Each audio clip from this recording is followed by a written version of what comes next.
Hello வணக்கம் friends. நான் உங்கள் ஸ்வீட் அம்மா பேசுகிறேன். எல்லாருக்கும் காலை வணக்கம். இன்றைக்கி என்ன செய்ய போகிறேன்னு பார்த்தீங்கன்னா, இன்றைக்கி என்ன வீடியோ போட போகிறேன்னு பார்த்தீங்கன்னா, நெய் கத்திரிக்காய் கிரேவி தாங்க செய்ய போகிறேன். இன்றைக்கி காலையில் நான் கடைக்கு போனேன். மளிகை சாமான்லாம் கொஞ்சம் இல்லைன்றதுக்காக நான் கடைக்கு போயிருந்தேன். அப்போ காய் கடையில் இந்த நெய் கத்திரிக்காய், முள்ளு கத்திரிக்காய் அதை பார்த்தேன் நான். எனக்கு பார்த்த உடனே ரொம்ப ஆசையாயிடுச்சு. அதனால் இன்றைக்கி ரெசிபி நெய் கத்திரிக்காய் கிரேவி செய்யலான்னு அங்கேயே நான் முடிவு பண்ணேன். அதுக்காக நான் கத்திரிக்காவும் வாங்கிட்டு வந்துட்டேன். இன்றைக்கி நெய் கத்திரிக்காய் கிரேவி என்னோட ஸ்டைலில் நான் எப்படி செய்கிறேன் உங்களுக்கு செஞ்சு காட்டுறேன். வாங்க வீடியோக்குள்ளே போகலாம். கத்திரிக்காவை இந்த மாதிரி நான் கட் பண்ணி எடுத்துக்கிட்டேன். நீல வாக்கில் நான் கட் பண்ணி எடுத்திருக்கேன். இது கூடவே தேவையான பொருட்கள்லாம் நான் கட் பண்ணி வச்சுருக்கேன். பாருங்கள், வெங்காயம் கட் பண்ணி வச்சுருக்கேன், தக்காளி, புளி எடுத்து வச்சுருக்கேன், பூண்டு எடுத்து வச்சுருக்கேன். வாங்க இப்போ எப்படி செய்யலான்னு பார்க்கலாம். ஜார் எடுத்துக்கோங்க. ஜாரில் வந்து வெங்காயம் சேர்த்துக்கலாம். வெங்காயம் சேர்த்துக்கோங்க. அடுத்து தக்காளி சேர்த்துக்கோங்க. கூடவே பூண்டும் சேர்த்துக்கோங்க. உங்களுக்கு தேவையான அளவு எவ்வளோ புளிப்பு தேவையோ அதுக்கு தகுந்த புளியை சேர்த்துக்கோங்க. இது கூடவே கொஞ்சமாக நம்ம மஞ்சப்பொடி சேர்த்துக்கலாம். மஞ்சப்பொடி கொஞ்சம் சேர்த்துக்கோங்க. மிளகு கூட மிளகு சேர்த்துக்கோங்க. மிளகு கூட கொஞ்சம் ஜீரகமும் சேர்த்துக்கோங்க. ஜீரணத்துக்கு ரொம்ப ஹெல்ப் பண்ணும். தேவையான அளவு குழம்புக்கு எவ்வளோ மிளகா பொடி போடுவீங்களோ அதுக்கு தேவையான அளவு மிளகா பொடி இதிலேயே சேர்த்துருங்க. நான் 2 ஸ்பூன் போட்டுக்கிறேன். ஏன்னா மிளகு போட்டிருக்கேன், அதனால நான் கொஞ்சம் கம்மியாகவே சேர்த்துக்கிறேன். இப்போ இது எல்லாத்தையுமே நல்லா ஃபைனாக நம்ம அரைச்சி எடுத்துக்கலாம். இந்த மாதிரி ஃபைன் பேஸ்ட்டாக நல்லா அரைச்சி எடுத்து வச்சுக்கோங்க. இப்போ ஸ்டவ் ஆன் பண்ணிடலாம். ஸ்டவ் ஆன் பண்ணியாச்சு. இப்போ தேவையான அளவு எண்ணெய் சேர்த்துக்கலாம். கார குழம்புனாலே கொஞ்சம் எண்ணெய் மிச்சமாக சேர்த்திங்கன்னா தான் நல்லாயிருக்கும். கம்மியாக சேர்த்திங்கன்னா நல்லா இருக்காது. அதனால் கொஞ்சம் மிச்சமாக சேர்த்துக்கோங்க.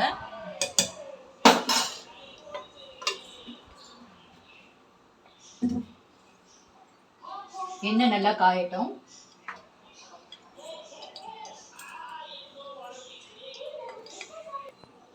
எண்ணெய் நல்லா சூடாயிடுச்சு. இப்போ கடுகு உளுந்து சேர்த்துக்கலாம்.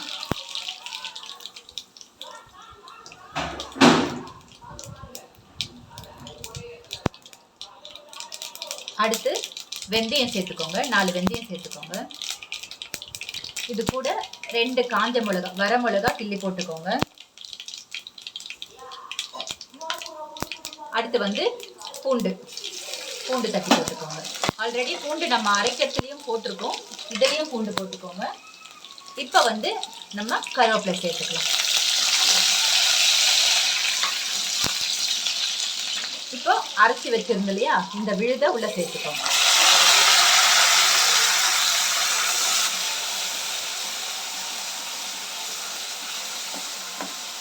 நல்லா வதக்கி விடுங்க. அதோட பச்சை வாசனை எல்லாம் போகட்டும்.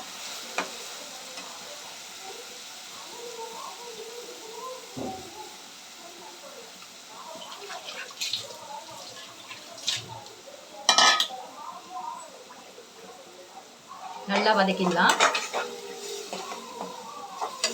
இந்த ஸ்டைலை நீங்க செஞ்சு பாருங்க, செமையா இருக்கும். தேவைப்பட்டா நீங்க தேங்காய் அரைச்சி ஊத்துறவங்களா இருந்தா இதை அரைக்கும் போதே தேங்காய் அரைச்சி ஊற்றலாம். தேங்காய்னா நீங்க நார்மல் தேங்காவும் நீங்க சேர்த்துக்கலாம். இன்னும் டேஸ்ட் கொஞ்சம் கூடுதலாக வேணும்னா கொப்பரை தேங்காய் இருக்கு பார்த்தீங்களா, கொப்பரை தேங்காவை சின்ன சின்னதாக ஸ்லைஸ் பண்ணி இது கூடயே அரைச்சிக்கலாம். நீங்கள் இப்போ நம்ம இதை அரைச்சோம் இல்லையா, இது கூடயே சேர்த்து நீங்கள் அரைச்சிக்கலாம். கொப்பரை தேங்காய் போட்டு பாருங்க, அது டேஸ்ட்டே கொஞ்சம் வேறையாக தான் இருக்கும். இது பச்சை வாசனை நல்லா போகிற வரைக்கும் வதக்கிக்கலாம். பாருங்க, எண்ணெயெல்லாம் மேலே திரிஞ்சு வந்திருக்கு. இப்போ இந்த சமயத்தில் நம்ம கத்திரிக்காய் உள்ள சேர்த்துக்கலாம்.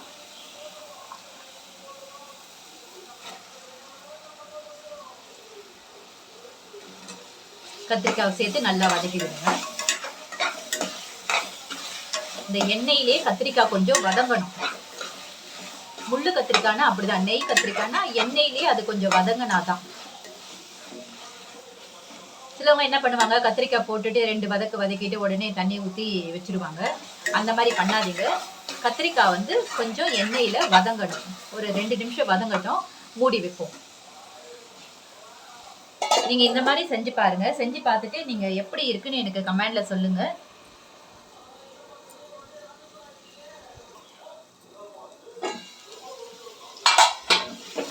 பாருங்கள், கத்திரிக்காய் நல்லா வதங்கி இருக்கு. வதங்கினவுடனே இந்த கலர் மாறி இருக்கு, தெரியுதுங்களா?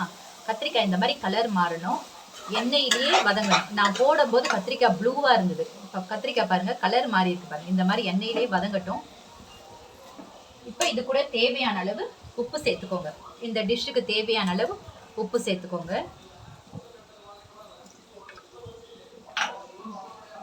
உப்பு சேர்த்து கலரி விடுங்க. இப்போ நம்ம தண்ணி சேர்த்துக்கலாம்.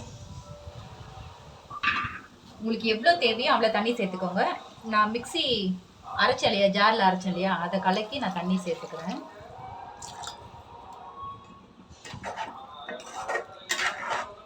ரொம்ப தண்ணி சேர்க்க வேணாம், தண்ணி கொஞ்சமாக சேர்த்தா போதும்.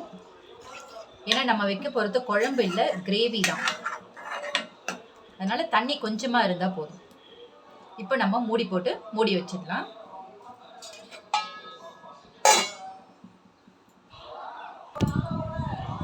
குழம்பு கொதிச்சிட்ருக்கு. குழம்பு சுண்டட்டும். கிரேவி நான் எப்படி செஞ்சேன்னு பார்த்தீங்க இல்லையா, அதே ஸ்டைலில் நீங்களும் செஞ்சு பாருங்கள். நான் அது கொஞ்சம் கொதிச்சிட்ருக்கு, கொதிச்சிட்ருக்கட்டும், ஆவி பறக்குது. இப்போ என்ன பண்ணிக்கிட்டு இருக்கேன்னு பார்த்தீங்கன்னா, அவரைக்காவை நான் அந்த நாரெல்லாம் எடுத்துகிட்ருக்கேன். அவரைக்காயிலேருந்து நார் எடுத்துகிட்ருக்கேன். அவரைக்காய் பொரியல் பண்ணுறதுக்காக. அவரைக்காய் பொரியல் நான் வீடியோ போடுறேன், கண்டிப்பாக அதையும் பாருங்கள். அவரைக்காய் என்னோடய ஸ்டைலில் இந்த கிரேவிக்கு தகுந்த மாதிரி அவரைக்காய் பொரியல் எப்படி செய்யணும்னு நான் உங்களுக்கு செஞ்சு காட்டுறேன். அந்த வீடியோவை நான் அப்லோட் பண்ணுறேன். இங்கே பாருங்கள், என்னோடய வீடியோஸ்லாம் பாருங்கள், எனக்கு சப்போர்ட் பண்ணுங்கள். உங்கள் சப்போர்ட் இல்லைன்னா நாங்கள்லாம் முன்னுக்கு அவ்வளோ சீக்கிரம் வர முடியாதுன்னு நான் நினைக்கிறேன். யூடியூப் சேனலை ரன் பண்ணுறது எவ்வளோ பெரிய கஷ்டம்னு நான் தெரிஞ்சுக்கிட்டேன். ரொம்பவே கஷ்டம். வாட்ச் அவர் ரீச் பண்ணுறது ரொம்ப ரொம்ப கஷ்டம். அதனால் நான் வீடியோஸ் அப்லோட் பண்ணுறேன். என்னுடைய வீடியோஸ் பாருங்கள், எனக்கு சப்போர்ட் பண்ணுங்கள், எனக்கு ஆதரவு கொடுங்க. நான் இருக்கிற சுச்சுவேஷனுக்கு இப்போ எனக்கு இந்த யூடியூப் வந்து எனக்கு ரொம்ப பெரிய விஷயமா தெரியுது. எப்படி சொல்ல தெரியல. பட் உங்களோட சப்போர்ட் எனக்கு தேவை. என் நிலைமை என்னன்னு உங்களுக்குலாம் நான் சொல்லி புரிய வைக்கணுன்ட்டு அவசியம்லாம் இல்லை. என்னோட நிலைமை என்னன்ட்டு பார்க்குற எல்லாருக்குமே தெரியும்னு நான் நினைக்கிறேன். எனக்கு நீங்கள் சப்போர்ட் பண்ணுவீங்கன்றதுனால தான் எனக்கு தெரிஞ்ச மாதிரி வீடியோஸ்லாம் நான் போட்டுட்ருக்கேன். எனக்கு தெரிஞ்ச மாதிரி கண்டென்ட் நான் ஷார்ட்ஸ் எல்லாமே அப்லோட் பண்ணிக்கிட்டு இருக்கேன். தயவு செஞ்சு எனக்கு சப்போர்ட் பண்ணுங்கள், உங்கள் ஆதரவை கொடுங்க. இப்போ அடுத்து வந்து நான் வெண்டைக்காய் பொரியல் எப்படி செய்யணும்னு காட்டுறேன். இப்போது கொஞ்சம் இது சுண்டட்டும், அது வரைக்கும் கொஞ்சம் வெயிட் பண்ணலாம்.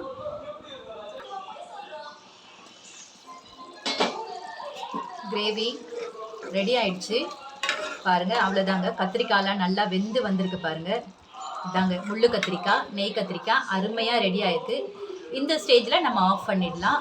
இன்னும் சுண்ட விடக்கூடாது. இப்படி இருந்தால் மட்டும்தான் வந்து சாதத்தில் பிடிச்சி பிசைஞ்சு சாப்பிட்ற மாதிரி இருக்கும். கடைசியாக ஃபைனலாக கொத்தமல்லி போட்டுக்கோங்க. கொத்தமல்லி போட்டு கொஞ்சம் நல்லா கலரி விடுங்க. என்னோட ஸ்டைலில் நான் கத்திரிக்காய் கிரேவி, நெய் கத்திரிக்காய் கிரேவி வச்சுருக்கேன். உங்கள் எல்லாருக்கும் பிடிச்சிருக்கோன்னு நான் நினைக்கிறேன். உங்கள் எல்லாருக்கும் பிடிச்சிருந்தா நீங்களும் இதே மாதிரி உங்கள் வீட்டில் ட்ரை பண்ணி பாருங்கள். எப்படி இருந்ததுன்னு எனக்கு கமெண்டில் சொல்லுங்கள். நானும் இந்த மாதிரி செஞ்சு பார்த்தேன்க்கா, எனக்கு ரொம்ப பிடிச்சிருந்தது அப்படின்னு எனக்கு கமெண்ட் பண்ணுங்கள்.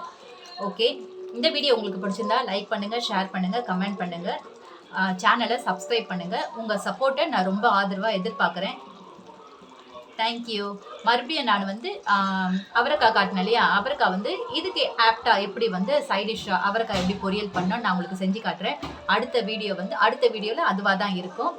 ஓகே, நான் இதோட கட் பண்ணிக்கிறேன். தயவு செஞ்சு என்னோடய சேனலுக்கு சப்போர்ட் கொடுங்க. My humbled request. தேங்க்யூ.